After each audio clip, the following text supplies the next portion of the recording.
ஔவையார் சொல்றாங்க, நான் மட்டும் அந்த பிரமனை பார்த்தேன் அப்படின்னா அவன் எல்லா தலையுமே பறிச்சுட்டு விட்டுருவேன் அப்படின்னு.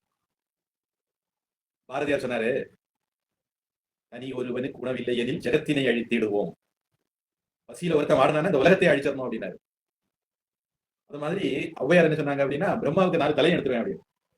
ஒரு ஆசாமி, அவனுக்கு ஒரு மனைவி வந்து வாய்ச்சாங்க. ஔவையார் அவங்க வீட்டுக்கு விருந்தாளியா போயிட்டாங்க.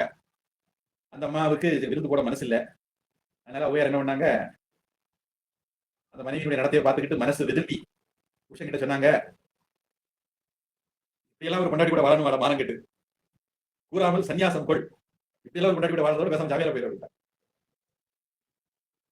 அப்படி சொல்றதுக்கு முன்னாடி அவ வந்து சாப்பாடு டொக்குன்னு வைக்கிறது, குழம்ப சோத்துல ஊத்தினா அது தெரிச்சு அபிஷேகம் முன்னாடி உட்கார்ந்து இருக்கிறவருக்கு ஆகிறது, இப்படி எல்லாம் செய்ததை பார்த்துட்டு